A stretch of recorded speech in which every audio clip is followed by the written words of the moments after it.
Karibu sana ndani ya The FM African Documentary. Jina langu ni Felix Mwanda. Na kwa sasa napata kukuletea taarifa kuhusiana na mambo ambayo yamekuwa yakiendelea kwenye mitandao ya kijamii. Na nikitazama acha nipate kuongelea jambo moja ambalo limekuwa ni jambo la kuweza kuangaliwa kwa kina sana. Na nikisema hivi, kisa ambacho nakiangazia ni kisa chake Paul Mackenzie. Unajua wengi wamemwangalia Paul Mackenzie peke yake.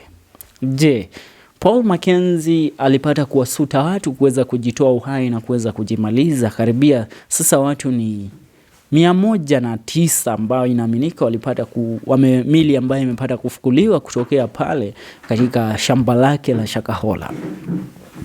Taarifa zingine ambazo zimejipukia, this is what Paul Mackenzie did. Huyo mtu hakuanza na watu wa nje. Huyo mtu ameanza na familia yake kwanza. Wajua kwa sasa ana mwanamke ambaye anaitwa Mwikamba ambaye walipata kukamatwa na yeye. Kumbuka wale ambao wamekamatwa na Pastor Paul Mackenzie, namba saizi zimefika tumeambiwa ni ngapi? 22. Wale ambao wamekamatwa na yeye ikiwemo mkewe. Na baada ya uchunguzi na baada ya yale ambayo tumekuwa tukiyafanya, tumeweza kugundua ya kwamba Paul Mackenzie kabla aweze kufikia kuweza kuua hawa watu, ni wangapi katika ina sako yake walikuwa wameaga dunia kwa sababu ya mafunzo yake. And right there tulipata information ya kwamba bibi zake karibia 7 walipata kuiaga dunia, walipata kufa kwa sababu ya kufunga na kujinyima. Alafu Paul Mackenzie, wale bibi zake waliopata kufa sababu ya kujinyima kwa sababu ya imani yao kwake, hawakubaki tu kufa, ila walikufa na yeye akachukua mili yao na akaizika kwenye madhabahu ya kanisa lake. Monskiliza. This is what happened. So the guy convinced his wives. They were not all convinced at once. So what happened? He convinces them one by one. Akiwa into a relationship now, this is concubines. He convinces them, we fast until death do us apart. So him is eating, he is healthy. The other partner continues fasting, they die. He buries them on the altar. The other thing, they continue fasting, they die, he buries them on the altar. So right now we're being told the numbers are mounting up to 7 women that have been into a relationship with him and that have died due to the beliefs that they will go to see Jesus for their husband and told them that. So walipata kuiaga dunia, na baada ya kuiaga dunia wao waliweza kuzikwa na mili yao ilizikwa kwenye madhabahu ya kwake. Lakini hawa walikuwa wanakujia wapi hawa mabibi hawa? Hawa walikuwa wanakujia juu. Maana mkewe wa kwanza Mwikamba ambaye walianza naye ili kanisa, mpaka wa sasa wapo na yeye pamoja. Hawajawahi kuachana, wapo na yeye pamoja. Mwanielewa? Lakini wale ambao wamekuja kwa ajili ya mhubiri amesema I'm dating Pastor Paul Mackenzie.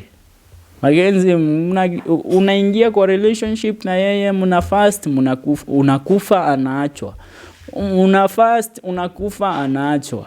Now, the numbers are up to 7. But let me ask, how daring is that your partner, 7 of them dies, that you have been in an intimate relationship with them, they die, and then after dying, you bury them on the altar of the church. Mtu ni ninja bwana. His man is Hitler. Usi mtu mchezo. Imagine wanaiaga dunia alafu wanawazika kwa madhabahu ya kanisa lake. 7 of them. And even member of parliament yesterday aliconfirm, but him alisema tu ni 2 ambao amesikia. But in real sense, wale ambao inasemekana kule Shakahola, wale wanajulikana, the number is amounting to 7 partners. Watu ni 7. ambao wamekufa kwa sababu ya imani ya kwenda mbinguni wakiwa wanawake wake. Hii story ina visa vingi sana. It has a lot of angles, a lot of different angles. Unashindwa, kwani huyo mtu ndiye alikuwa amepanga kumaliza Kenya? Alikuwa anatengeneza kainchi kake huko kwa wafu ama? Because how these people were dying, it's questionable. What was his real aim? Kuua hawa watu wote. And leave about hata kuua the innocent, even the people that you have been in intimate relationship with them. Ameua. Na umesikia nimetaja wangapi? 7 of them wakiwa bibi zake. That Shakahola place. That Shakahola place iko na majini. That Shakahola place is not just a normal place that you go there unaamua tu ni damu. Mimi nimeamua. Niliona wewe, have you watched the video of that survivor akiwa anasema mimi mniache niende huko? Mimi nilikuwa nishaanza kuonana na Yesu. Imagine njaa inakuonanisha na Yesu. Upumbavu uko na shida mingi sana. Yeah, and that's what's up in regards kuhusiana nao bibi zake.